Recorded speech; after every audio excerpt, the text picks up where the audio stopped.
Bet the Board. What do you mean you don't bet? I mean, I don't bet. You know, I don't gamble. I don't. I never have, and I never will. Yeah, right. I'll bet you $20 I can get you gambling before the end of the day. You owe me 15 grand, pal. Pay him.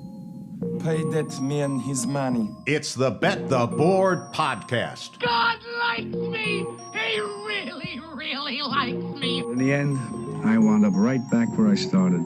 I could still pick winners, and I could still make money for all kinds of people back home. And why mess up a good thing? Here's Payne Insider and Todd Fuhrman. Welcome into the Bet the Board podcast, college football quarterfinals edition with a dash of a meaningless Monday Night Football game between the Lions and 49ers. I am your host, Todd Fuhrman, joined as always by my esteemed colleagues and co-hosts when it comes to the college football edition of the Bet the Board podcast, Payne Insider and Brad Powers. And Brad, you and I survived the corporate retreat to two of the college football iconic venues, but it did come with a little bit of drama. I'm glad Payne wasn't on the flight back with us. He might never want to have traveled with the common folk ever again. Yeah, it's something I've never experienced, emergency landing, deplaning. Thankfully, it wasn't too much of a delay, and you and I still got home for Christmas, but a lot of interesting things happened on that trip. I'm glad I did it. I like you guys. I enjoy spending time with you, but I'm not sure that I'm willing to do it every year as far as sitting and watching 2 4-hour games in 25-degree weather. Well, the weather, I will say, definitely threw us all for a loop. But credit to you, Payne. You came prepared like the consummate Boy Scout with multiple layers. Your Florida State gear was a big hit no matter where we went. People wanted to talk Noles football, good, bad, or indifferent. And you had a chance to rub elbows with people outside of Notre Dame Stadium and use a porta potty for the first time in your adult life. So Brad and I are standing up virtually right now and giving you a little bit of a golf clap. There was a lot that transpired on that trip now that I think about it. Good times. I experienced a porta potty as an adult human, to your point. Boy, I don't know how anybody does that. But I had the Florida State garb on there, and there was a gentleman decked out in all Indiana gear, just, I guess, posing as an Indiana fan. He turned around, he's like, yeah, huge Florida State guy. So, well, everyone has to sweep shared their a community Florida State beer fandom under the rug after the season we saw transpire this year. So you can understand why I jumped onto the Indiana bandwagon. That is true. And then, you get some of the younger intoxicated folks. So I came out of the porta potty after beating Jimmy Dugan's record, and some guy yells, "Were you taking a shit in there?" I'm like, if you only knew, buddy. If you only knew. I'm not a porta potty guy, so that was the last. Evidently, because you didn't hit the lock button behind you. I mean, that's just 101 there. Is that what everyone's waiting in line? You don't need the lock button at that point. Everyone's pretty cognizant. You need the lock button. Go in, they wait you till normally a human need the comes lock out. button. Yeah. You were a man whose humanity was restored in people, not just once at the porta potty, but also at the lovely retreat in Fort Wayne, Indiana, where you may or may not have decided to leave your entire life in a nightstand in the hotel room. So shout out to that lovely woman at the Residence Inn for basically salvaging our entire trip. Fort Wayne, Indiana. Yeah, there was a watch. There was some cash there. She got a nice Christmas gift. So for being very honest, so good for her. Also in Fort Wayne, Indiana. Give me liberty or give me death. I may actually have to return to Fort Wayne at some point in my future there. Boy, voice of an angel. Voice of an angel, that girl. I'm not sure you're built for middle America. I'm just going to go on record right now and say that might not be the lifestyle that you're built for. Who knows if she is? You can bring her back down to South Florida. Oh yeah, I'm sure she'd fit in perfectly in South Florida, not have culture shock dealing with that way of life. But to Brad's point, I don't think any of us are built for 14 degrees. So if there was actually live video of us putting on about 16 layers in various parking lots to prepare for the elements, one thing I'll say from my experience, I know, Brad, you've had a chance to spend many a college football Saturday in South Bend. What a venue from top to bottom, and would encourage anyone that's a college football fan, whether you love the Irish or you hate them as a football program, I think the difference in experience there versus going to Columbus the following day, you couldn't have pulled a full 180 between two programs steeped in tradition that just create such different vibes on game day. Well said. And people ask me, why'd you grow up? You lived in Ohio. You grew up in Ohio. Why'd you root for Notre Dame? I think you guys experienced it there. So, but different crowd. I mean, different strokes for different folks. But you like the pro atmosphere. Ohio State's for you. If you like something a little different, more collegiate, more spiritual, Notre Dame's for you. Yep. Campus is way better on Notre Dame. It's not even close. Oh, I mean, that's not really. I'm going to be the unbiased guy because Brad just went full-blown PC there because we're going to be talking both Ohio State and Notre Dame, and he didn't want to get anyone on his bad side there. This will but be good Notre before Dame's we piss campus, off Penn State fans in a matter of moments, so go ahead. Notre Dame's campus is light years better than Ohio State's. Not even close. You had a good tour guide, though. So it probably didn't. Yeah, I don't know the Ohio State campus as well, but I would agree with that. It's not even close. Yeah, they might not have a national championship football program like Ohio State, but they have a national championship campus. And, Brad, to your point, they do have a national championship bathroom in the Provost office. So shout out to Notre Dame for keeping some of those facilities open and available for people that wanted to tour the campus and take advantage of a little bit of a respite from the cold. But outstanding weekend. That's the kind of bathroom I like. Instead of the porta potty, would you have been happier? Would you have been happier if there was a porta potty inside? It was like a Four Seasons in that bathroom Brad took us to at Notre Dame. No one was in it. It was like the sleeper spot. Well, look, now you know. Don't give away your secrets. Next time you're at South Bend and the mercury dips below 20 degrees, you'll know where you can go to get away from it all. But all in all, an outstanding weekend of football. It's rare, as we talk about with our listeners, for us to get away from our offices, have a chance to kind of be boots on the ground and see some of these iconic venues. The games disappointed, at least on some level from a competitiveness standpoint across the college football landscape. But most importantly, we get home with our Tennessee team total under from a best bet standpoint and can ride a little bit of that momentum into the college football quarterfinals. And it feels like opportunity lost that these games will be played in larger bowl venues where tickets are widely available, and no greater illustration of that than what we're seeing in the secondary market for the game that'll kick things off on New Year's Eve in Glendale, Arizona at State Farm Stadium, where Penn State comes in as a double-digit favorite, widely available at -11. There are some 11.5s. Total on the game, 53.5 against the G5 representative in Boise State. Matchup will feature two programs that have never lost in the Fiesta Bowl. Penn State, a lot more of a history here. Boise State, we know about the iconic Statue of Liberty play that kind of put this football program on the map with their win over Oklahoma, which feels like a lifetime ago. Only the second time for Penn State as a program facing a Mountain West opponent. They beat San Diego State 37-21 back in 2015. They, of course, come in fresh off a 38-10 win against SMU in the first round of the college football playoff, aided by Kevin Jennings struggling to throw to receivers wearing the same colored jerseys, struggling to throw to wide open receivers in a game that snowballed pretty quickly with Penn State's defense actually outscoring SMU overall 14-10 by virtue of those two pick sixes. On the other side of things, Boise State, more well-rested, seeking 13 wins for the first time as a program since they went 14-0 back in 2009. Spencer Danielson joins the only other coaches to reach the playoff in their first year, named Lincoln Riley and Ryan Day. Boise riding an 11-game win streak, tied for the second longest active FBS streak, only behind the team that beat them earlier this year in the Oregon Ducks, and playing loose and free. But Brad, if Boise's going to have some success in this game, they may need a break tendency. I'm not sure you can just line up and run the football with Heisman runner-up Ashton Jeanty. This team finished top 10 in total yards this season, 42 rushing touchdowns in the resume, third in the FBS at 39.1 points per game, fifth in the FBS in rushing yards, but the strength of schedule leaves an awful lot to be desired.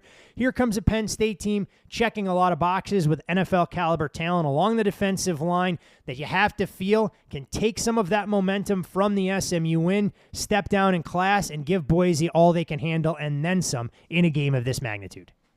Yeah, I mean, basic counting stats would say that we have a relatively close matchup here, but obviously because of the lack of strength of schedule for Boise State, given the edge to Penn State's defense. And I think you used the correct term.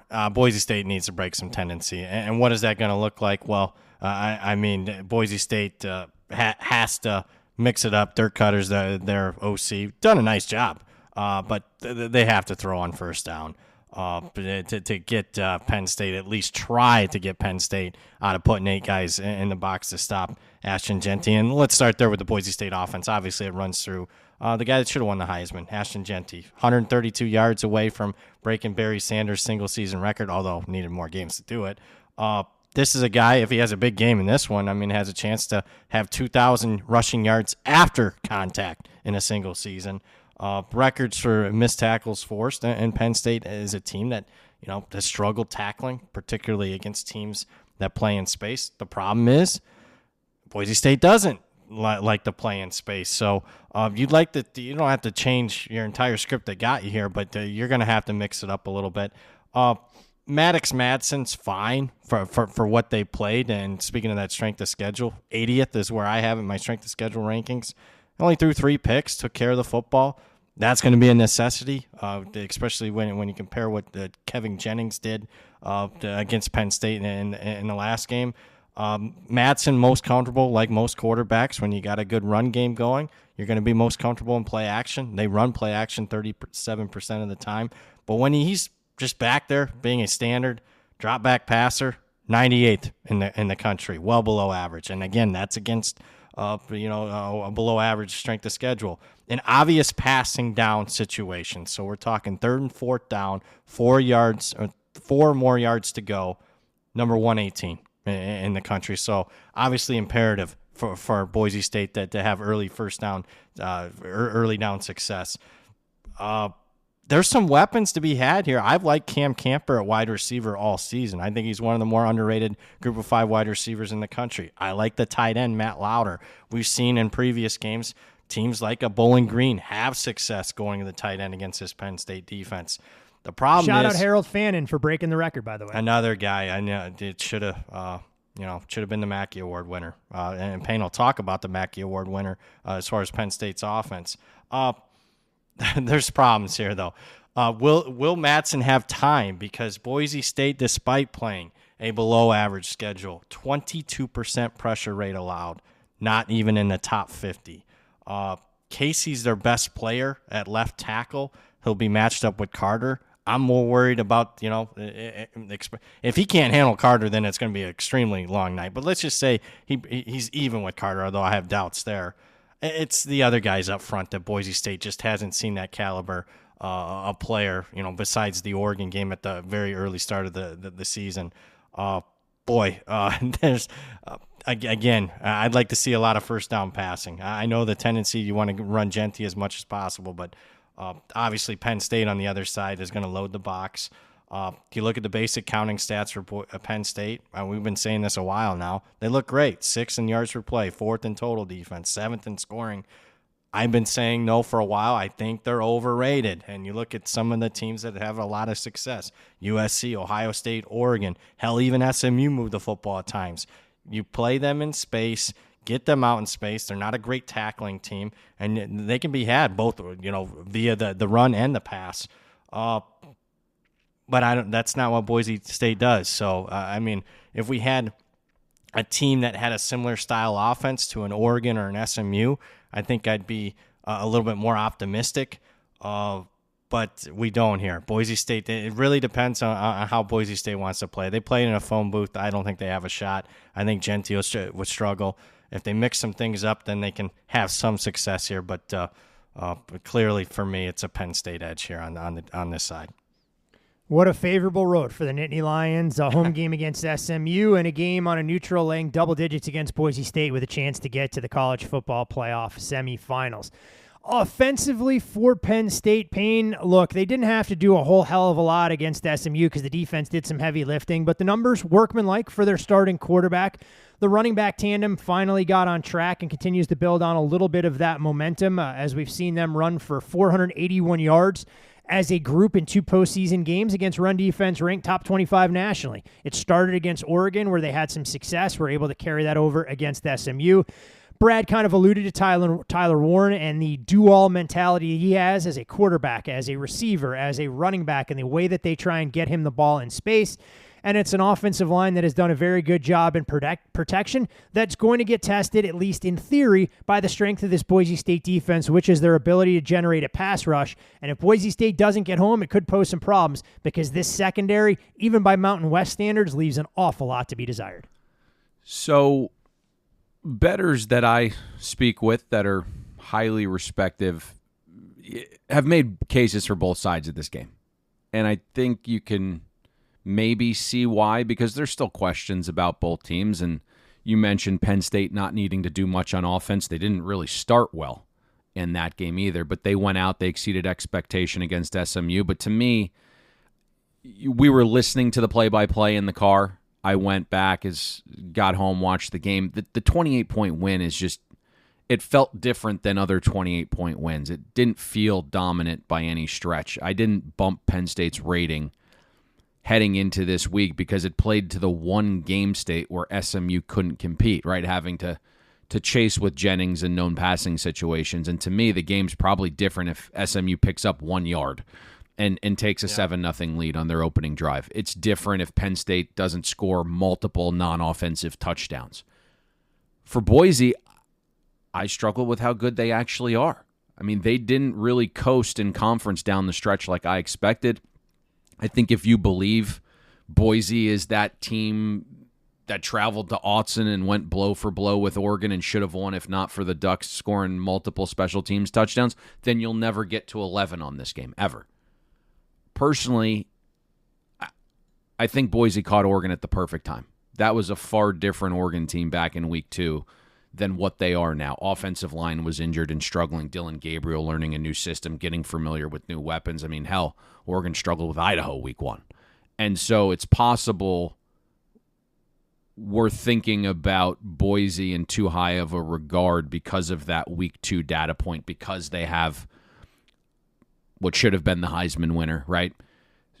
What version of Boise's defensive line are we getting here, to your point, Todd? I mean, they started the season red hot getting to the quarterback. And if you look at full season numbers, they look great in terms of sacks.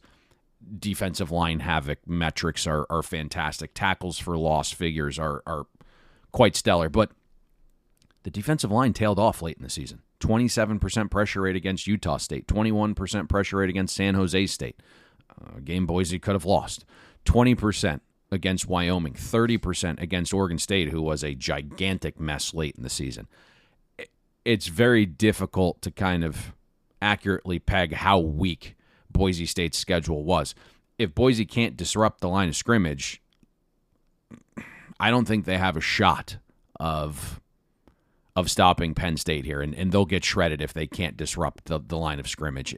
Drew Allar, to me, he's going to make plays through the air. You mentioned Boise's secondary being quite susceptible. I mean, they've played one passing attack all season. One inside the top 50. It was Oregon. And again, their O-line was at its worst at that point in the season. Gabriel was not in form. He's learned a new system. He's not on the same page with his new receivers. The average EPA rank of the passing offenses Boise played this season, 83rd. And somehow they finished 115th in schedule-adjusted EPA per pass allowed. Boise has been shredded over the middle of the field. Drew Allar, that's been one of his best areas throwing.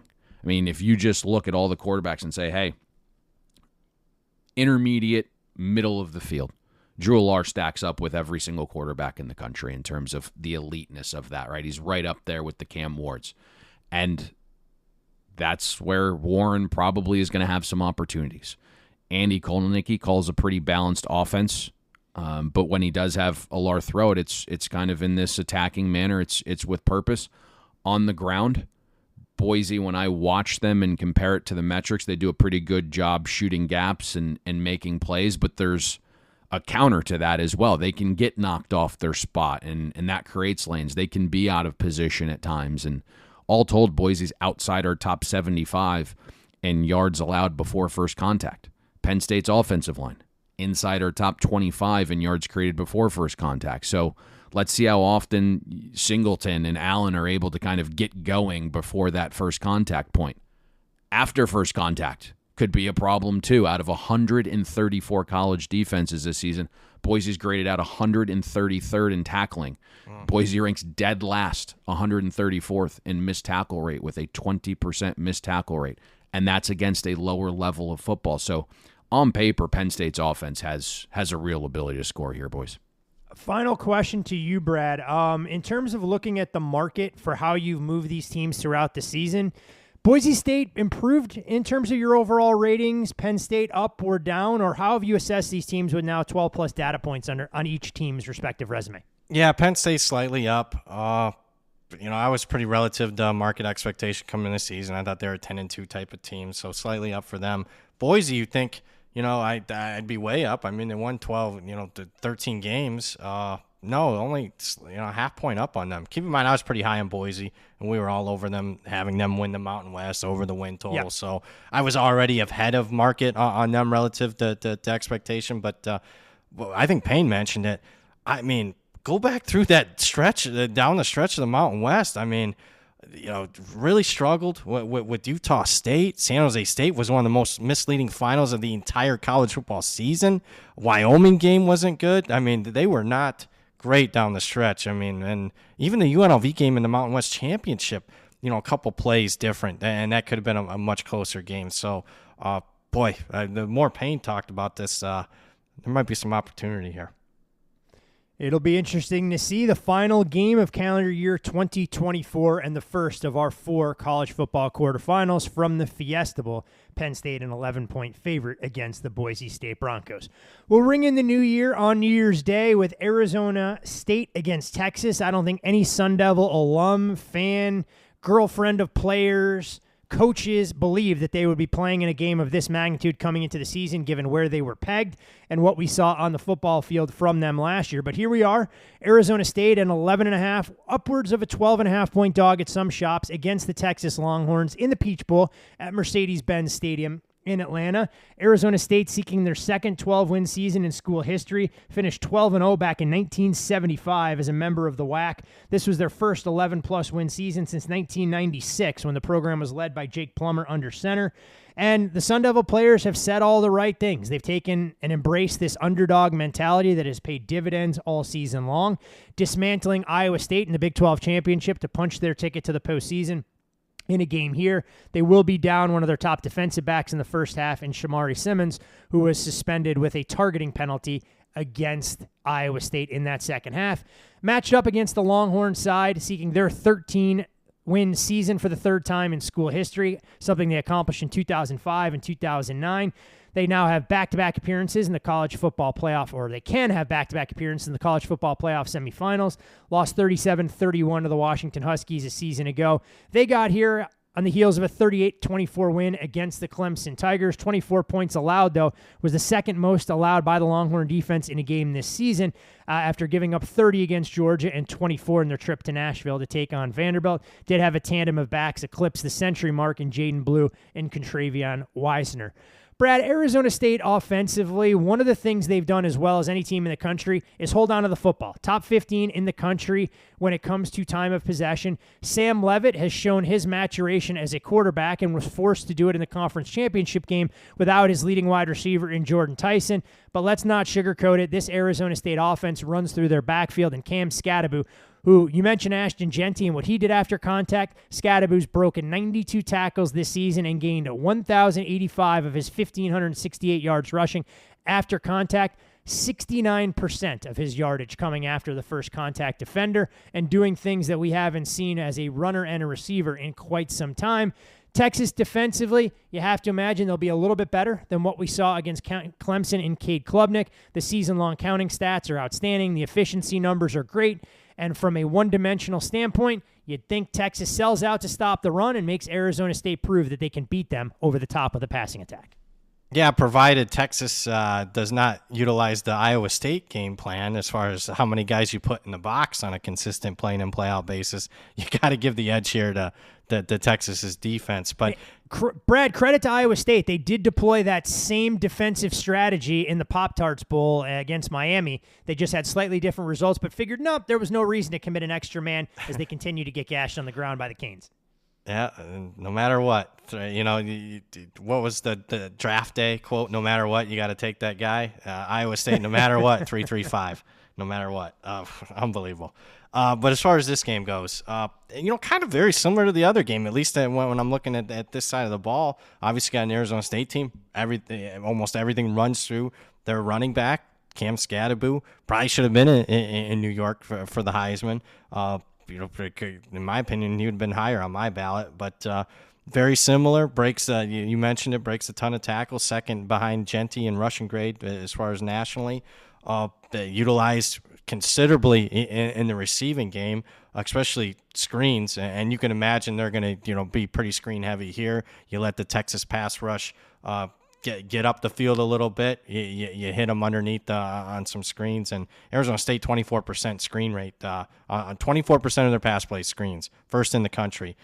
They've been efficient when they've been running them, and Scadaboo is going to be obviously greatly featured, and we know that in the run game, but also in the receiving game here, because I think a key injury that I'm surprised not getting more play in the market. Jordan Tyson is by far their best wide receiver. Out from the Big 12 championship game, didn't matter. Maybe that's why it's not getting mentioned, that Arizona State still had one of their better performances of the season. But, boy, I think it will matter against Texas here. And I'm not wild about their other weapons. I talked in the other game, I kind of like a couple of Boise's weapons outside of Jeanty. Well, outside of Scadaboo, Tyson was that guy.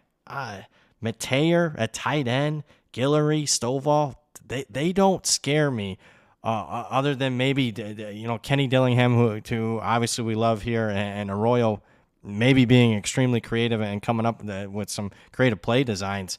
I don't see a pathway for them to get much separation and having much success. It might have to come down to Sam Leavitt, the quarterback for Arizona State. Huge surprise for me. I did not expect this season out of him. I mean, number 9 in the country in QBR. Since week 6, especially down the stretch, third best passing grade in the country. He's tied for the national lead since week 6 with 21 passing touchdowns. He's kind of a dual threat. He's going to be probably scrambling a bunch in this game. So if he can, create some extra time with his legs, and there's some creative play calling, maybe there's a chance for some success here, because I mentioned he's going to be scrambling here, because I'm not wild about this Arizona State offensive line. Number 104 in the country in run blocking grade. I think that tells you, tells you even further how great of a season that Scadaboo had. The fact that he was running behind a well below average offensive line and still had over 2,000 combined rushing and receiving yards. But there's not a great pathway here for success against a Texas defense that I've been wrong about a lot this year, NFL and college.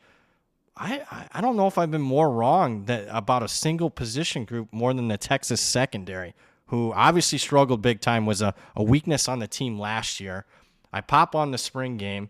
I thought, wow, this Texas secondary might be even worse this year. I mean, guys running free, no clue whatsoever. And I'm thinking, wow, maybe they're average, below average. No, I mean, the Texas secondary, one of the best in the country this year. And you look at, Taff at safety, went from walk-on to All-American. Obviously, they bring in Makuba from Clemson, who's had an outstanding season. Barron, when you look at coverage grade, right up there with Travis Hunter nationally. Great secondary that should be able to lock down, average receiving core at best at Arizona State. And then you talk about up front. Obviously, they've had great success with the freshman Simmons off the edge, Collins at defensive tackle. The guy that runs the whole defense, at least runs through him, is going to imperative for him to have a big game is Anthony Hill, a former 5-star who's been great at getting after the quarterback even himself, besides leading the team in tackles. Maybe a weakness for them is they're not the best tackling team, and obviously you have a player in Cam Scadaboo that's as good as anybody in the country forcing missed tackles, so maybe that's something that Arizona State can maybe take advantage of. But, if you just watched the Clemson game, you'd say, Arizona State's got a chance here because, Clemson went up and down the field shockingly so, over 400 yards. You watch the full season, though, that was the only team that Texas played this season that got over 400 yards against them. In fact, it was the only one other team topped 300 yards against this Texas defense. So that was very uncharacteristic. Rewatching it, because we couldn't watch it live, I thought Klubnik played the best game of his career in that game, especially the fact that Clemson couldn't run. I thought from a passing aspect, Klubnik played out of his mind, and you're going to need that from Leavitt here if they're going to keep this one close. But all in all, this one's pretty obvious. Big edge to Texas's defense. Yeah, Horns defense should have an opportunity, you would think. Sell out, stop the run, make Leavitt prove that he can beat you over the top with the passing game if the explosives are in Arizona State's arsenal. On the flip side of things, Payne, as we try and assess Texas offensively against Arizona State defensively, I mean, this is a Texas team who, if you're nitpicking and trying to find one area of a weakness, they haven't exactly been great with ball security, but the defense has bailed them out. I mean, this is a Texas team who's turned the ball over at an alarming rate, despite having elite pedigree. Confidence in Quinn Ewers, now 25 consecutive games with a passing touchdown. It's the longest active streak in the FBS, and we've seen him show flashes of being an elite-level quarterback capable of playing facilitator, distributing it to some under-the-radar pass catchers for a Texas team who should be a little bit healthier. Isaiah Bond appeared to be a full participant in practice on Friday.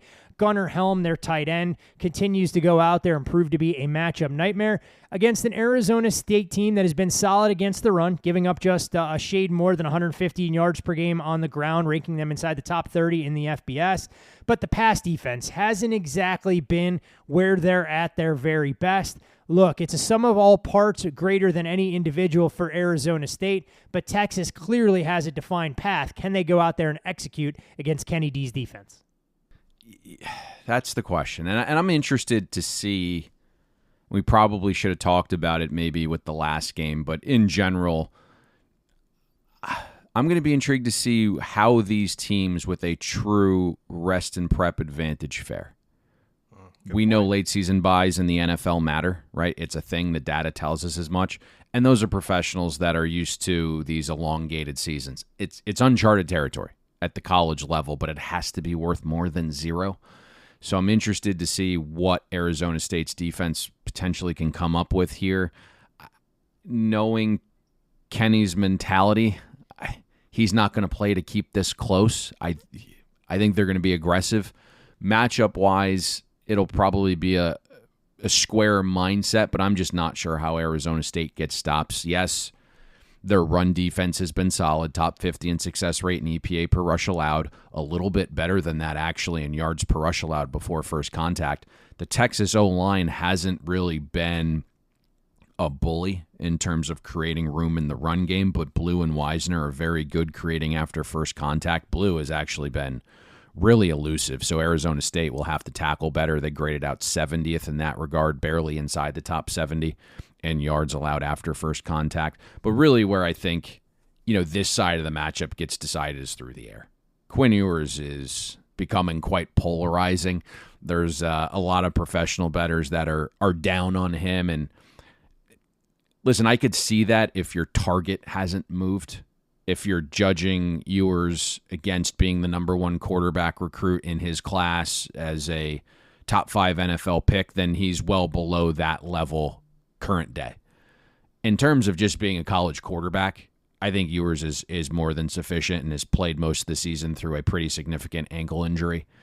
And the area where the Texas offensive line has been elite is in pass protection, top 15 in pressure rate allowed. If you remove the 2 Georgia data points, it's top 5. Arizona State falls outside the top 80 in pressure rate, outside the top 100 in defensive line havoc, sacks, and passing down sack rate. So Ewers, I think, is going to be kept pretty clean here.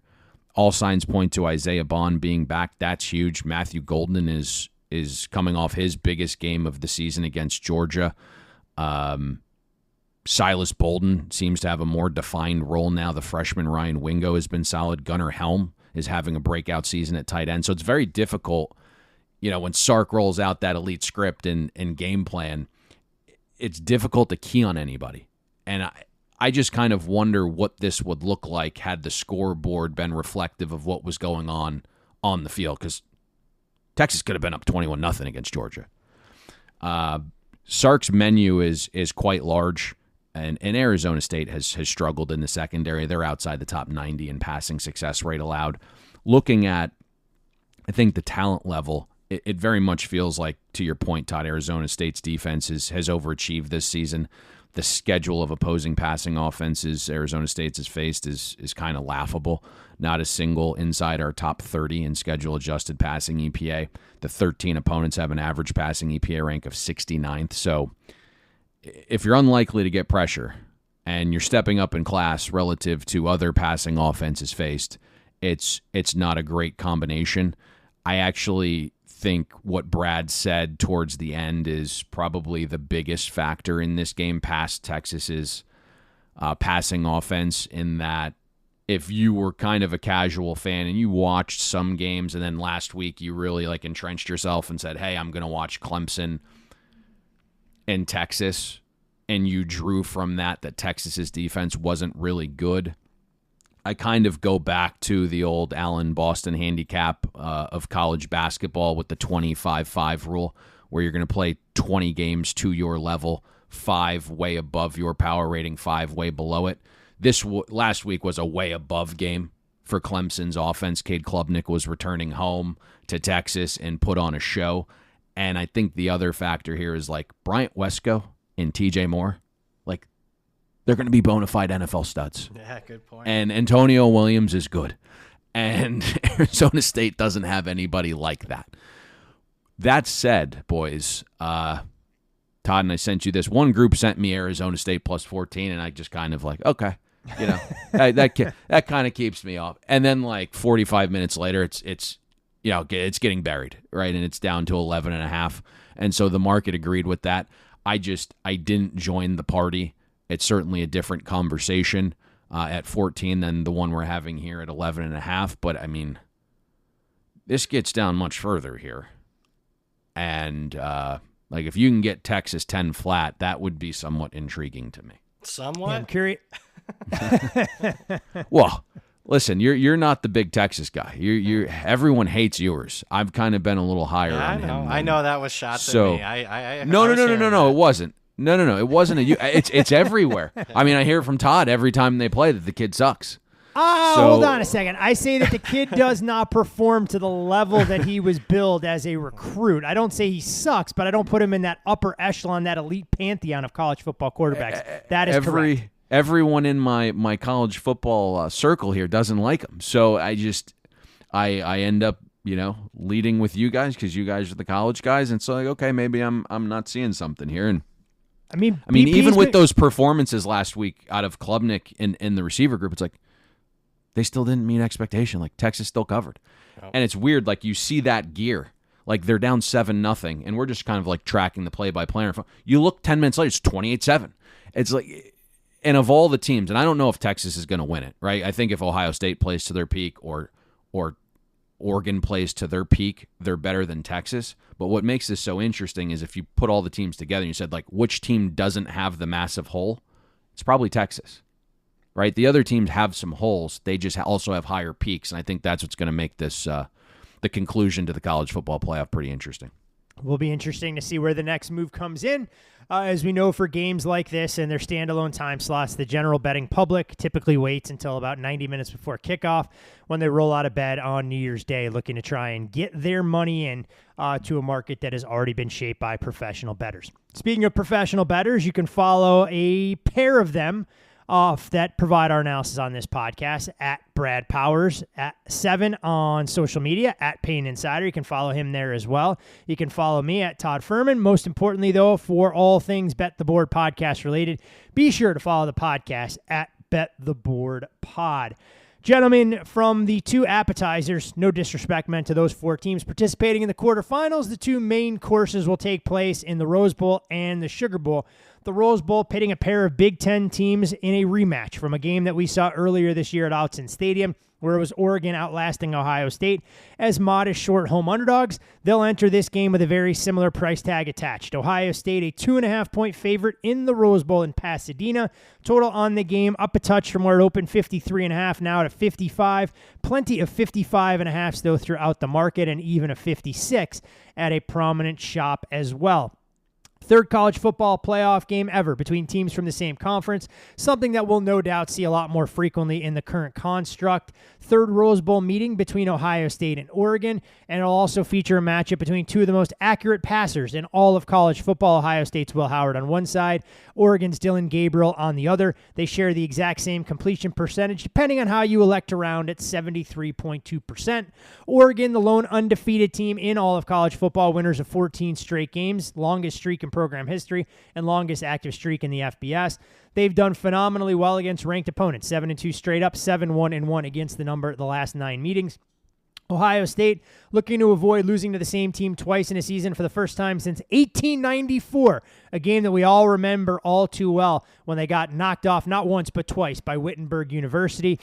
Ohio State started hot against Oregon in the first meeting, but put just 10 points on the board the final 6 drives, 21 points in their first 5. First game as a favorite for the Buckeyes versus the number 1 team in the country in the last 30 years. And Brad, offensively, Oregon's ranks check a lot of boxes. Top 20 across the board. You have to imagine that if they wanted to run up the score on inferior foes during the course of conference play, these numbers would be a lot gaudier, and Dylan Gabriel would have received even more favorable Heisman consideration. They're the only team to score more than 17 points on Ohio State this entire season, and the Oregon offense has no doubt trended up as the offensive line has solidified things compared to where they were early in the year.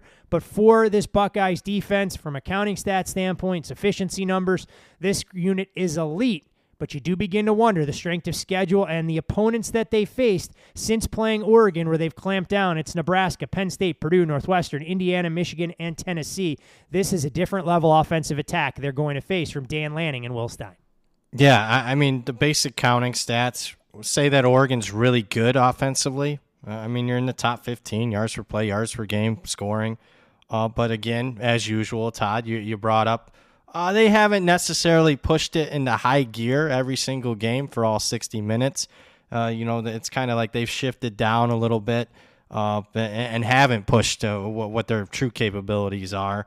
And on the other side, obviously, you got an Ohio State defense, basic counting stats, first in yards per play nationally, first in total defense, first in scoring defense. So that would say, slight edge Ohio State. Obviously, we have the data point to in my opinion, a sufficient data point. You don't want to overreact to just one game, but I'll go ahead and do that and say a slight edge to Oregon's offense here. And speaking of that first matchup, had nearly 500 yards of offense in the first game. I know they scored on some third and long situations, but they also left points on the field. Missed a field goal, a very makeable field goal, missed an extra point, stopped on downs at the Ohio State 2-yard line. So I mean, it's not like it was the perfect game for Oregon, even though there's a few of their players, including Dylan Gabriel, that played about as well as you could. Speaking of Dylan Gabriel, you also mentioned this, Oregon not really pushing it into high gear all season. Probably, I mean, you don't have to get too creative. Probably cost Dylan Gabriel the Heisman, but this team, I think, is thinking bigger, winning the national championship. Still, with that being said, Gabriel is number 2 in the country in QBR, third nationally with an 82.1 adjusted completion rate. So, like you mentioned, one of the most accurate quarterbacks in the entire country. 6 turnover-worthy plays. 4 of them were in the red zone. So, but boy, I mean, that also says that, the Oregon offense could have been even capable more if it wasn't for those rare times where he turned the football over in scoring position. A lot of weapons. Jordan James, a running back, 1,200 yards, 15 touchdowns, had a big game against Ohio State in the earlier one. The guy that, people know about him, but I don't think they know how good he is Tez Johnson. And kudos for Payne for bringing this up. Maybe the most valuable wide receiver in the country, and we can get a good gauge of it because Tez Johnson missed a couple games in November, and that just so happened to be Oregon's 2 of their worst offensive performances of the entire season came with him out of the lineup, including the Wisconsin game. This is a guy that ranks 4th nationally in yards after catch, despite the fact he missed those couple of games. And besides him, you had Evan Stewart, who played the game of his life against Ohio State in the earlier matchup, had nearly 150 yards. A guy that's been coming on here, and we saw him in the Big Ten championship game. They have 2 tight ends. Obviously, Ferguson's been their main guy the last couple of years, but this Kenyon Sadiq is a physical freak. tough matchup for any opposing defense. And you're talking about he's your number 2 tight end. The tackles on the offensive line, as good as anybody in the country after the first couple of games of the season where they really struggled in pass pro. And speaking of those 2 tackles, they manhandled Jack Sawyer and JTT in the first matchup. Interior offensive line still could be a concern. So there might be maybe a possibility for Ohio State to get some advantages there. And speaking of the Ohio State defense, obviously the Oregon game was the only game all season where they gave up more than 17 points and more than 275 yards.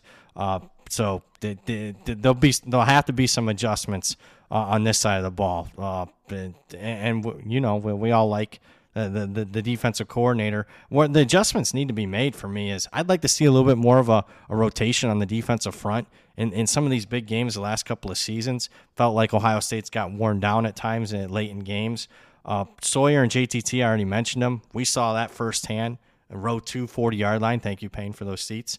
They dominated Tennessee. Sawyer and JTT, 13 tackles, 4 TFLs, 3.5 sacks, batting down key passes.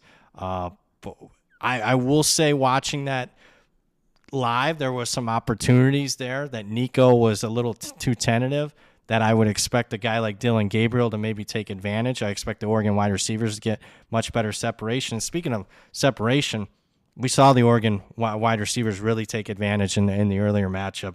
Especially Denzel Burke had the worst game of his career. He had 7 targets against him. He allowed 7 receptions on those 7 targets, 162 yards, 2 touchdowns in the first game. The cornerbacks for Ohio State, while super talented, have been the biggest weakness on this defense. Igbinosun, leads the nation as far as penalties the last 2 years. So I would expect Oregon to have a similar game plan, attack the hashes, really attack the perimeter down the field. The question that I have is, what kind of defense is Ohio State going to employ? They ran cover 1 in that earlier matchup 31% of the time. They're going to run more cover 2 in this one. I would like to see something different because it was not a good look. 2 safeties are as good as anybody in the country. I think it really depends on the edges here. If Jack Sawyer and JTT can get a little bit of pressure, I think we have a different type of game here. If they don't and get dominated by the 2 Oregon tackles, then I think Oregon's offense will have some success like they did in the earlier matchup. It's been an electric unit, one that's been forced to play out of its comfort zone to a certain extent without all of its pieces healthy for a majority of games, and you get flashes of brilliance like we saw from Oregon in the Big Ten championship game where they hung 45 on Penn State when they had all hands on deck. You have to imagine it'll be even that much more inventive and explosive with some extra time to heal up and be creative in attacking an Ohio State defense. On the flip side of things, Payne, Ohio State offensively, mentioned at the top, Will Howard, one of the nation's most accurate passers. You wouldn't know given the criticism and the scorn he draws from time to time, but he is surrounded by a wealth of riches, and most notably Jeremiah Smith in the receiving room, who's performed at a ridiculously high level. Felt fortunate that we had a chance to see him up close in person for everything that he can provide as a physical freak when it comes to creating separation. Completely tormented the Tennessee defense. Now, for Ohio State, though, this is a team, at least on paper, that has 2 talented backs, but you dig into some of those numbers. Quinshon Judkins' numbers don't jump off the page at you from an efficiency standpoint or a counting stat perspective. Travion Henderson has been one of the more explosive I shouldn't say one of the more. He's been the more explosive backs on this particular roster. Offensive line still going to get tested by this Oregon defensive front. And Oregon, the first time around, played the game without its most disruptive force in Jordan Birch. Oregon's defense against Ohio State's offense. What are you most intrigued to see unfold in the setting sun of the San Gabriel Mountains on Wednesday afternoon? This is the game. Everyone's excited to watch. Many feel this could be the national title game. It's, top 2 teams in the country, and there really aren't. When you look at the matchup, it's not like, oh my God, this team's going to overwhelm this team here. Oregon has a massive advantage here. Ohio State has a massive edge there. There really isn't any of that in this game, and I think it's why you're priced kind of in no man's land here. And odds makers are hoping bettors guide them a little bit, and from what I've heard, there's potential for a battle, right? Couple guys looking for cheap money lines on Ohio State, others praying for a 3 on the Ducks. And so It'll be interesting to see if books hold pat and kind of stay where they're at. And a few things stand out to me here. Injuries, which you kind of hinted at. Jordan Birch, Oregon's best defensive lineman, did not play in the first meeting. Ohio State had their best 2 linemen start that game, and left tackle Josh Simmons and center Seth McLaughlin. And so when thinking about trench play, to me, that's a massive shift this second time around. What's effectively like a +3 in the trench for Ohio State coming into the first game is now a -3 on this side of the ball. The second thing for me, whether you want to call it like first mover advantage or the element of surprise, I think that edge goes to Oregon having multiple weeks off for a sophisticated defensive mind like Dan Lanning to come up with something maybe a little different that would surprise Ohio State for just enough of a stretch to create an edge, you know? And for Ohio State, it feels like they maybe used their element of surprise coming out pass happy with tempo against Tennessee last week. And that's kind of where I struggle with this. Like, no doubt that version of Ohio State played like the best team in the country. Was it all them, though? Right? I mean, 10 degrees, team from the South. Tennessee's weakness is their secondary. Linebacker group was decimated by injury. Tennessee's defense, was truly tested once all season prior, and it was a home game against a less than 100% Jalen Milroe. Like, they had not really faced many competent passing attacks. The one that is, I guess, debatable is Georgia's, and Georgia kind of boat raced them. So now, Oregon's defense, when you look at them, they really haven't been able to completely handle stepping up in class. I think that's probably fair to say. You start to go back through their data points. Boise State, week 2. Ohio State, right, obviously in week 7. Penn State in the Big Ten title game. Oregon's defense has allowed those 3 offenses to average 55% success rate. So they have not been great when stepping up in class. Oregon's defense is outside the top 80 in schedule-adjusted defensive line yards allowed and EPA per rush allowed. So that is kind of the area where you want to attack them. But I kind of look at that first meeting and say, hey, even with that trench advantage, Ohio State wasn't that effective on the ground. Judkins averaged half a yard before first contact. Dravion Henderson hit that 53-yard explosive where he was basically untouched, and that block was actually sprung by Josh Simmons. The other 9 carries for Henderson averaged 1.2 yards before first contact. Ohio State, 40% rushing success rate as a team. So again, like, Birch is now up. Simmons and McLaughlin are down. Aside from that one gasher, Ohio State didn't really have a ground game. Donovan Jackson has filled in pretty well at left tackle for Ohio State, but there's certainly some drop-off.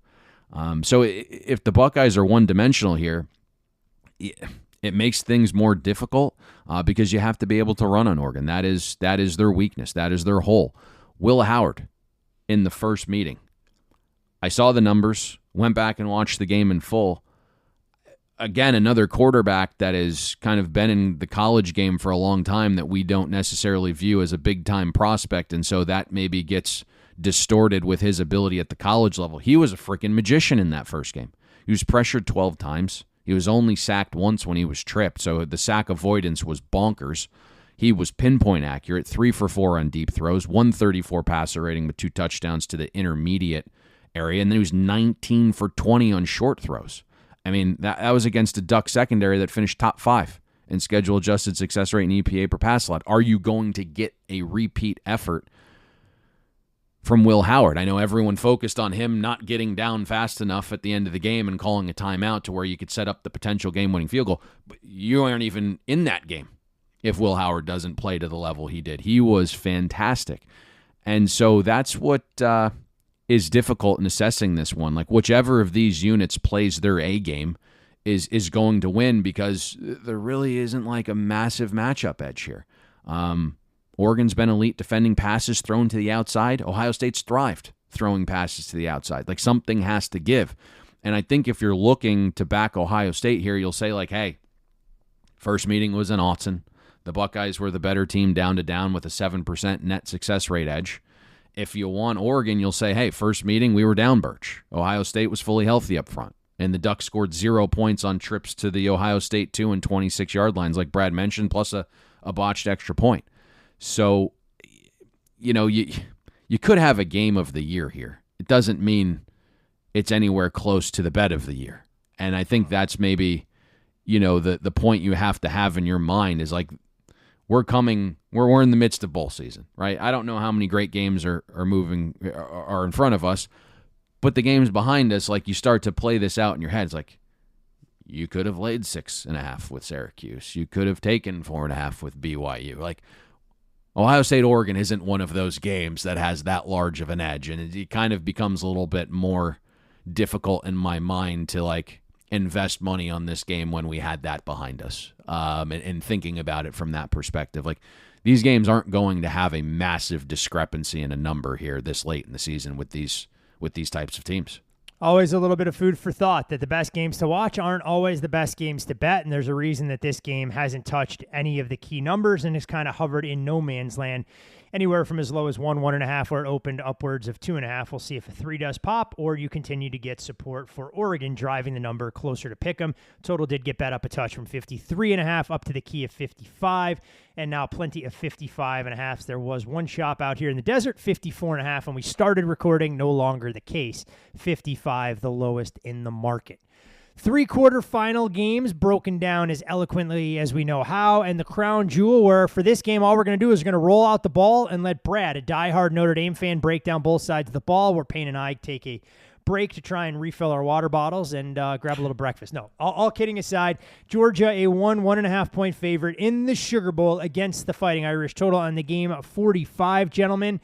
And Notre Dame, I mean, this is a team that came into the early season portion of the schedule, gets the big win against Texas A&M, stubs its toe and then some against NIU, and has played knowing that their postseason lives were hanging in the balance each and every week. Final score against Indiana, rather misleading, 27-17, a game they dominated since the opening series, where Jeremiah Love rips off a 90-plus yard touchdown run and never really looked in the rear view. The Irish, they've been one of the best teams at the betting window all season long, tied for the second best mark at the window at 11-2 against the number. Covered 9 straight games. It's the longest active streak in the FBS. For this Georgia side, a 7-game win streak in the bowl season and college football playoff games, tied for the longest active streak in the FBS. Won their last 2 bowl games, each by 58-plus points. Largest 2 wins in bowl game history by any school, 12-1 in their last 13 neutral site games, winners of 4 straight. The Bulldogs, however, have not exactly performed to odds makers' expectations when installed as a favorite. Just 1-9 against the spread, laying points in their last 10 games. Brad, Georgia offensively matched up against the Fighting Irish defense, the unknown Gunnar Stockton, who gets the nod. I mean, the dialogue out of Athens, this kid is extremely confident, prepares himself, but hasn't faced an Al Golden defense with time to prepare at any point during his career, and doesn't have much in the way of a ground game to lean on. If you're looking at the season-long numbers for Georgia, while they've struggled to keep a running back healthy, Nate Frazier and ETN, the only 2 backs on the roster with more than 106 yards rushing. The receiver room, look, you can point your finger at guys that are more than capable, that have the pedigree of upper echelon recruits. They haven't performed to that, but the offensive line is an absolute behemoth and could have an edge against a undersized Notre Dame defensive front that enters the contest without Riley Mills, and maybe a little bit undersized if we're just looking at how these 2 teams tip the scales. Yeah, I mean, basic counting stats are going to say huge edge to Notre Dame's defense here. I mean, the Georgia offense with Carson Beck left a lot to be desired this year. Not even in the top 40 in yards per play, not in the top 40 in total offense, scoring a little bit better. Now, I will say they played one of the most difficult schedules in the country, second toughest in my ratings. But boy, it's okay to say I don't know exactly what we're going to get here, because we have a backup quarterback in Gunnar Stockton making his first career start. Looked good early against Texas, 4 out of 5, 43 yards. Last 13 pass attempts, though, gained 15 net yards if you count the couple of sacks that he took, like the NFL appropriately does. So it wasn't a good look. Fortunate final drive. The scoring drive there to force overtime. Fortunate, and kudos for him for hanging on to the ball there in overtime. I would have said probably at the start of the season that Carson Beck to Gunnar Stockton would have been 5 or 6 point downgrade. let's be realistic, though. Carson Beck didn't have that great of a season. 20 turnover-worthy plays this year, so certainly not a 5 or 6 point downgrade. And the market's telling you, when Georgia's being a slight favorite, it's telling you it isn't that big of a downgrade. But my goodness, he couldn't probably ask for a tougher, first start as far as an opposing defense. There's more talented defense, certainly. There's bigger defenses. I'll get to that in a second. But as far as schematically, Al Golden throws a lot at you, and threw a lot at Indiana and had a really good, at least statistical, Indiana offense confused from the get-go in that one. The key player for Georgia's offense here is Trevor Etienne, the running back. If you remove the two quarterback stats, if I was going to say I can look at one stat line of one player and can tell you who ultimately wins the game, I'd like to look at Trevor Etienne's stat line for this one. I mean, he's Georgia's highest graded player on offense. Problem is, he hasn't been healthy like you mentioned. He's missed 4 games. Needs to play like he did against Texas. He had the best game of the season against Texas that he had, 94 yards. Needs something similar here for Georgia to have some success offensively. Because I can tell you who I can't count on from a play-in and play-out basis, the Georgia receiving core. I mean, 6.3% of their targets this year. They've dropped it, one of the highest rates in the country. I think, Payne mentioned it, a few weeks ago. When you look and see what Brock Bowers and Ladd McConkey are doing at the NFL level, I don't know that we fully properly downgraded this group coming into this season. I mean, you don't think Ladd McConkey, elite. I mean, certainly a good college player, but he was an elite slot player. We knew Bowers was an elite tight end.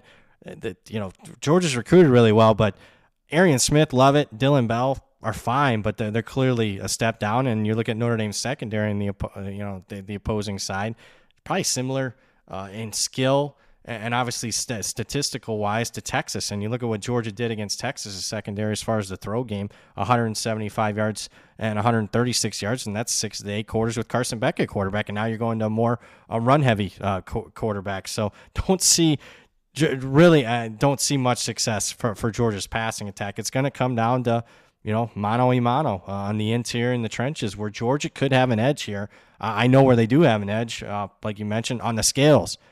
You look at the Georgia offensive line, average weight 317. Notre Dame average starting, I'll just throw in the entire 2 deep because they're going to have to use a heavy rotation, 277. So 40 pounds per man. Georgia's got an edge here.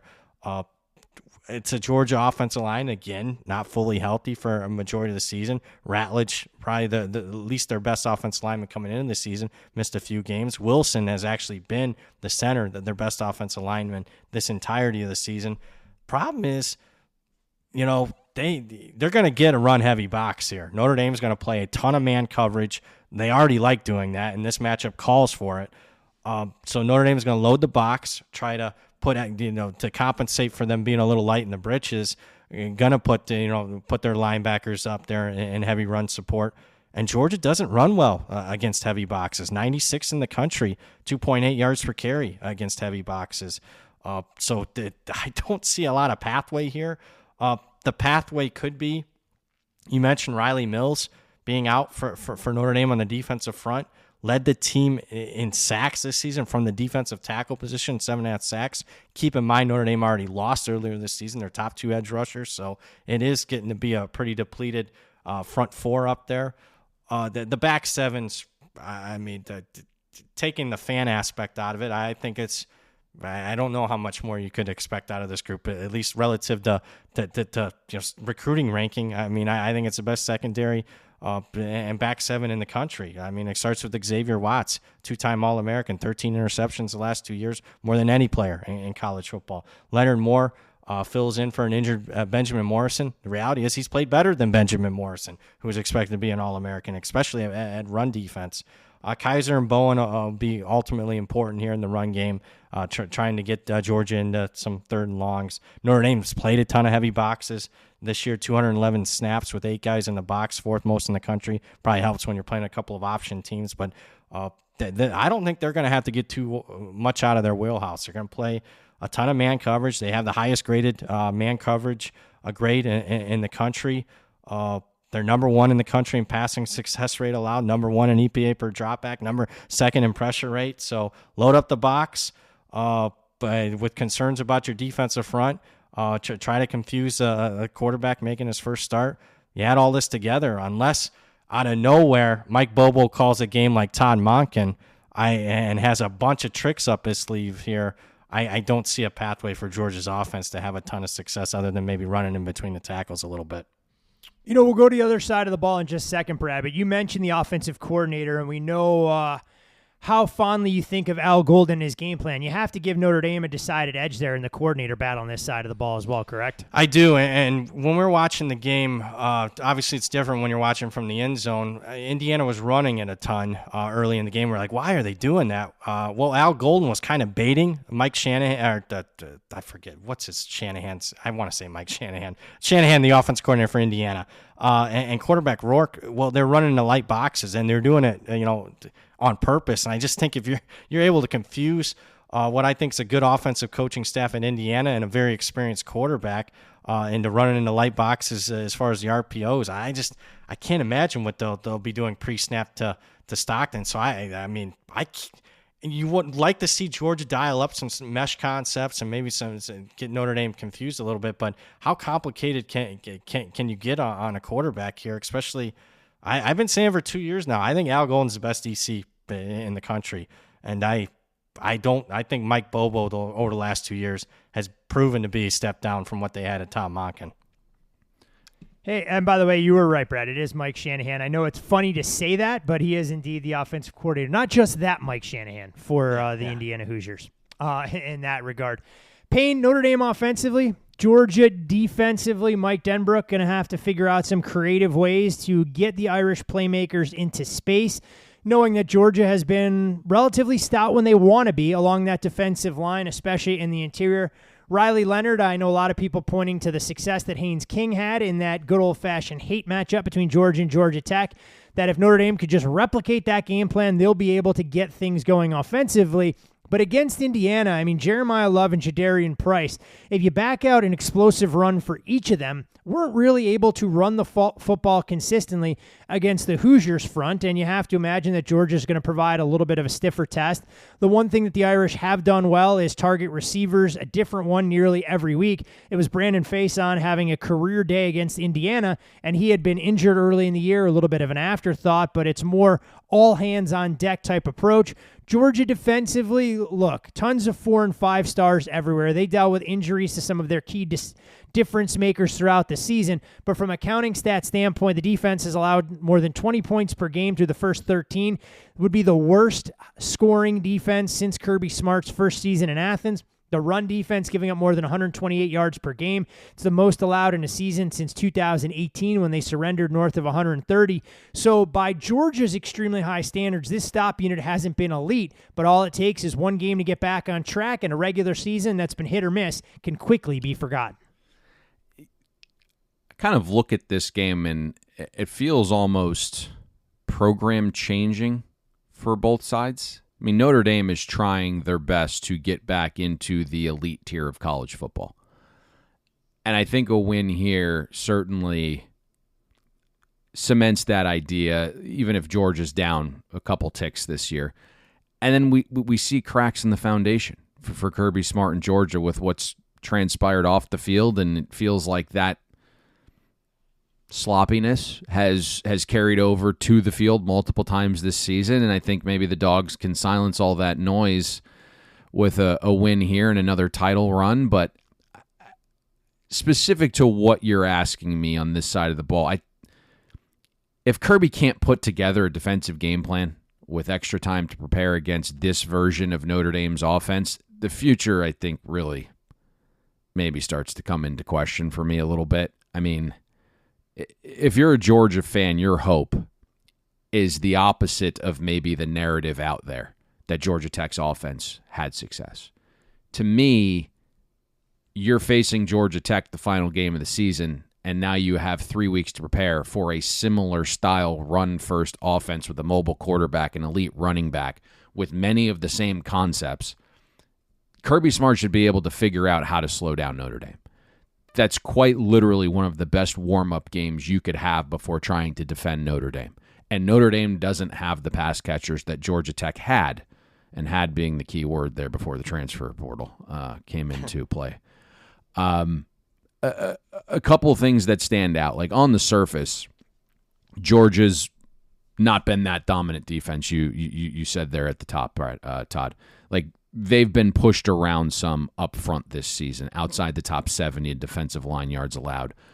Notre Dame, on the other hand, has created decent push relative to their injuries up front this season, and there were some questions about right guard Rocco Spindler missing this game for Notre Dame. He returned to practice on the 28th, was moving quite well despite some mechanism like a soft boot he was wearing. Now, I look where Notre Dame and Jeremiah Love do the most damage on the season. It's basically running right up the middle between the tackles. That's been where Georgia's run defense has been elite. Top 10 in the country defending between the tackle runs.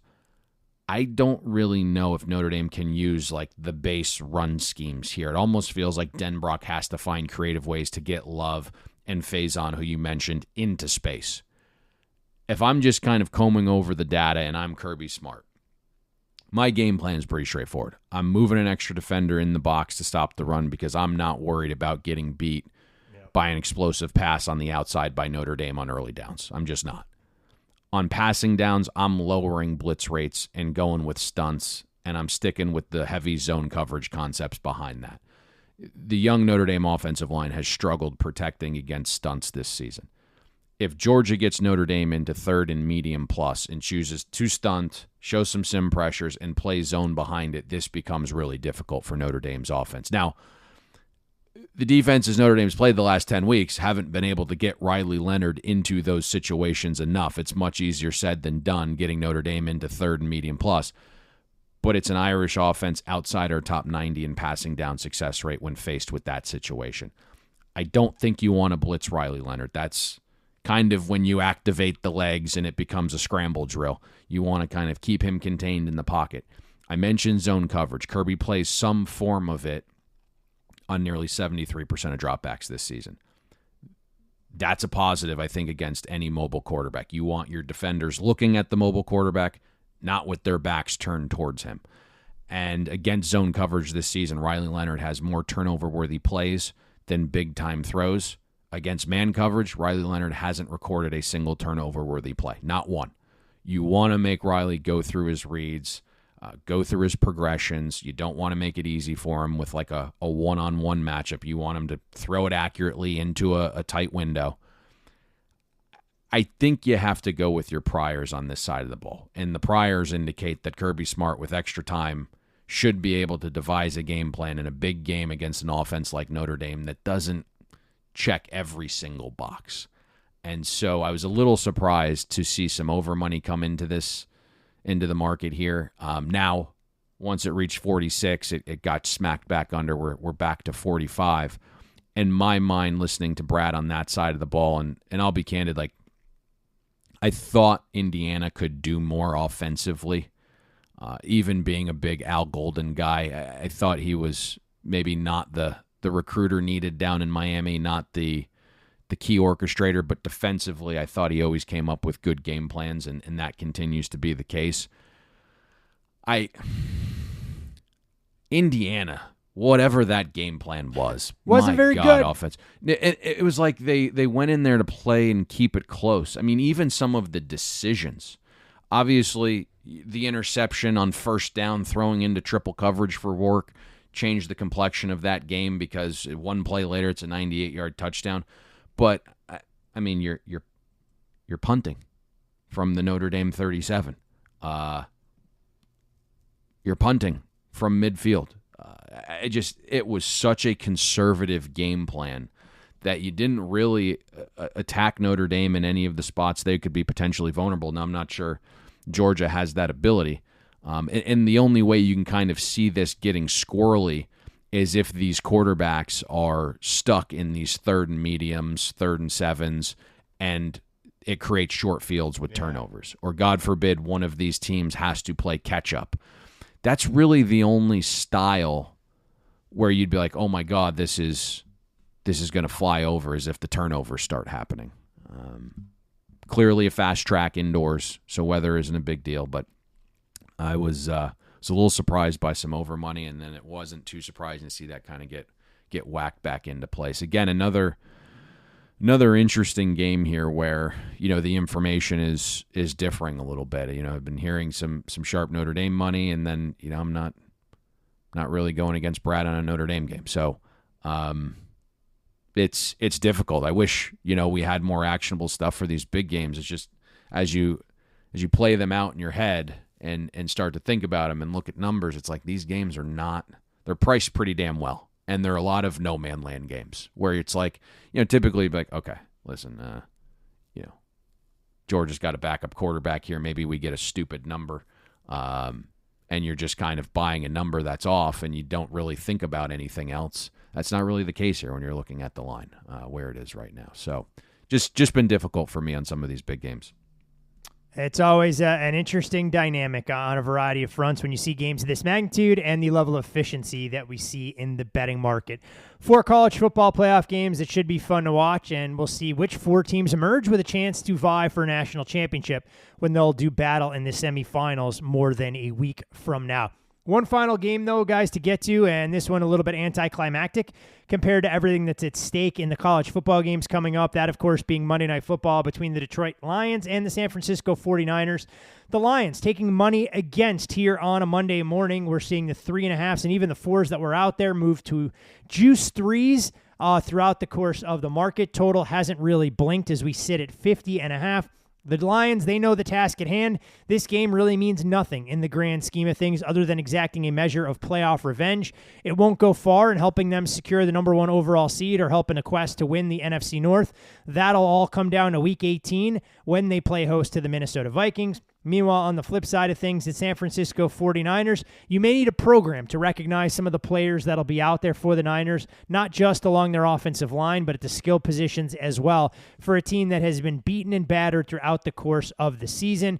Last year in the NFC title game, it was Brock Purdy putting together a phenomenal second half, going 13-16, 174 yards passing, and adding 49 yards on the ground to get the Niners there, albeit in an attempt that failed to try and cover the number. The Lions this year, they've been road warriors, most road wins in a season in franchise history. They've never finished a season undefeated on the road, so still something to play for. And Dan Campbell has been one of the best coaches when it comes to covering numbers. This season, 10-4-1, tied for the best record in the NFL, and they've been outstanding in primetime as well, going back to 2022. 9-1 straight up, 8-1-1 against the number.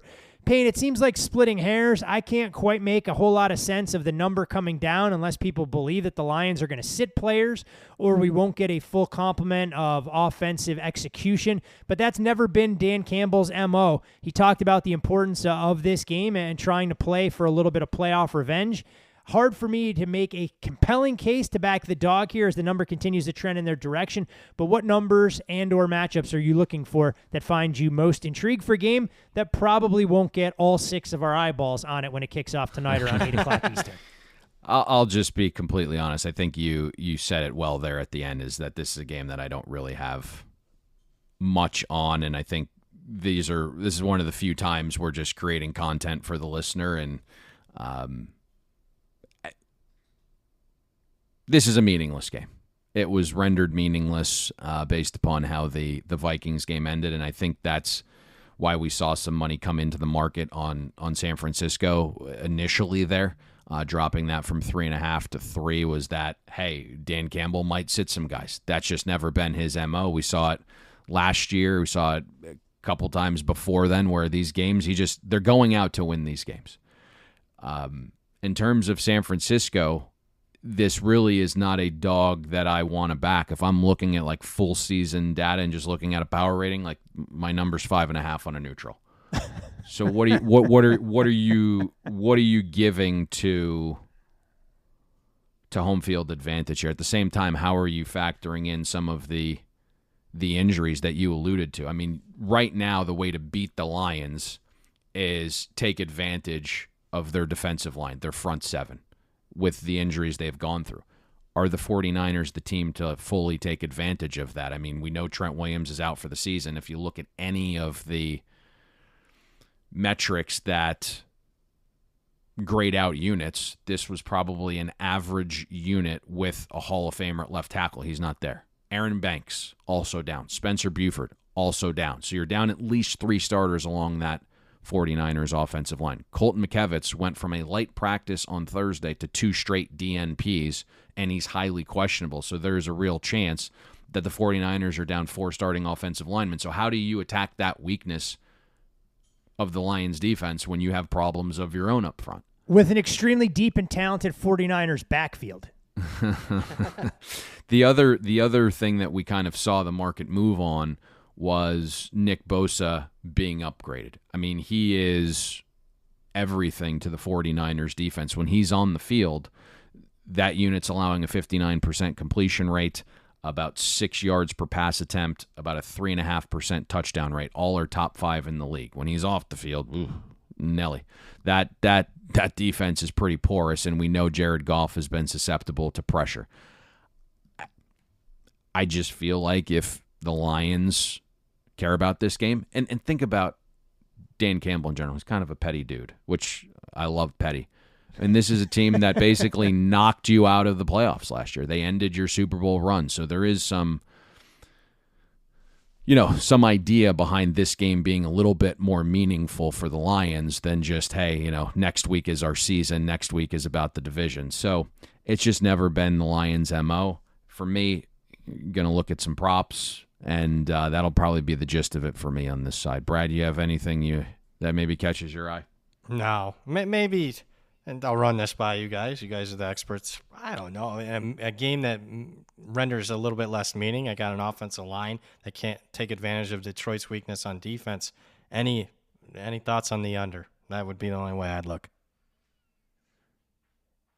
That is interesting. If it's any head coach not named Dan Campbell who didn't have a level of playoff revenge, Okay. I would definitely be willing and running to get behind that. You do wonder, Brad, to your point, the usage of Jahmyr Gibbs with David Montgomery dinged up, given that it's a short week, long travel against the Minnesota Vikings. So I could see him not taking on a full workload in some capacity. But to Payne's point, you have to sometimes handicap the man more than the situation.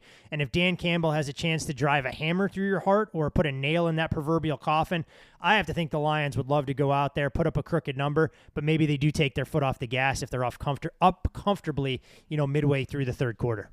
So I'll just be like, we probably should be following it more. The model, to your point, is that we're running indicated there was some value towards the under, especially when you made some manual adjustments for the 49ers offensive line. And the difference is, like, we've come off the 51.5. We've come off the 51, which is a key number, but you're seeing some of the indicators, right? Like the sharpest books are at 49.5 now. So I wouldn't be completely against that. I just have not bet it myself. Yep.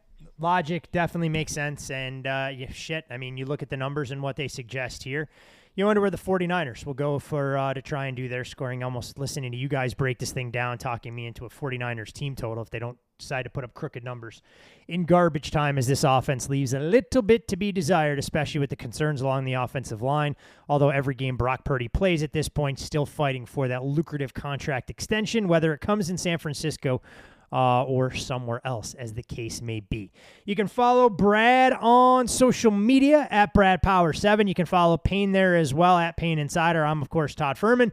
Most importantly, for all things Bet the Board podcast related from now until they hand out the crystal ball, I think that's what the trophy looks like, and the Lombardi Trophy, keep it locked and loaded on the Bet the Board podcast channels. Gentlemen, best bet portion of the program, and listening to us go back and forth on the 4 marquee games. My gut tells me, Payne, we're not isolating one of the playoffs, but a secondary bowl game to get our listeners to the window after we swept the board with our last 2 college best bets. The the Vols team total coming in under, and Brad giving us a rocking chair under winner in the Fenway Bowl between UConn and UNC. So a game that we talked about a little bit before airing here. This one to me is interesting because the line's moved on us a little bit, and we are always preaching price sensitivity. I do think if there's a time where you maybe abandon that a touch, it is bowl season. There's typically a clear right side, clear wrong side. I think there's still value here in Alabama. So let's go with rotation number 259. We'll go with the Alabama Crimson Tide minus 13.5. It feels like this is a really big game for Alabama. You have obviously the revenge, and I don't really like using revenge, but you have it from last season, despite the staff being different. A lot of the players are the same. When I look at Michigan, it seems like they're more focused on the future and not necessarily this game.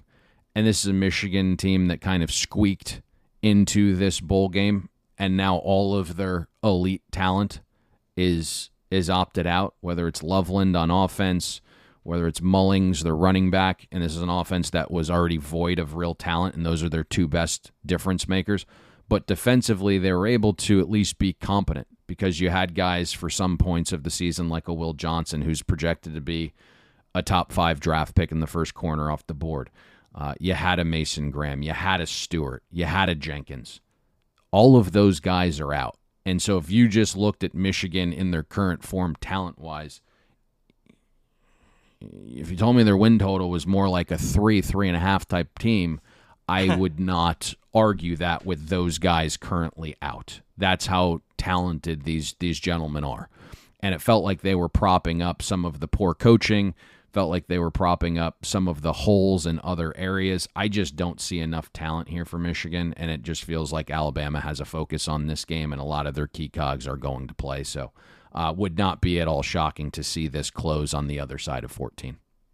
That would not shock us, given what we've seen with some of these bowl games and how volatile these numbers can be in terms of moving. And to all of your points, the revenge angle, Michigan being a little bit depleted, to say the least, for a roster that wasn't overly talented from a difference maker standpoint, at least on the offensive side throughout the course of the year. So Alabama, best bet at under 2 touchdowns. Anything else, gentlemen, that you'd like to share with our loyal listenership? I got nothing. All right. On that note, for That's Brad the scary Powers, part about taking road trips. I mean, we can get into that a little bit more at a later date, if so inclined. For Brad Powers, Payne Insider, I'm Todd Fuhrman. Best of luck with all of your college football playoff investments and whatever you choose to do in the final game of Monday Night Football 2024. We'll be back with you for a little bit more college football playoff discussion, a normally scheduled program, most likely next week. But again, be following the Bet the Board podcast feed for all of those updates. Best of luck with all of the bowl games, and most importantly, with an Alabama ticket, minus 13.5 in that portfolio. We'll see you at the window. We hope you enjoyed listening to this episode of Bet the Board. Make sure you follow Todd and Payne on X. Todd is at Todd Fuhrman. That's TODDFUHRMAN. And Payne is at Payne Insider. That's PAYNEINSIDER. Don't forget, our weekly newsletter comes with an additional best bet. Have that delivered to your inbox by clicking the link atop the podcast show notes. And most importantly, subscribe and download Bet the Board. We're on Apple, Spotify, Amazon Wondery, YouTube, Google Podcasts, and all your other major platforms.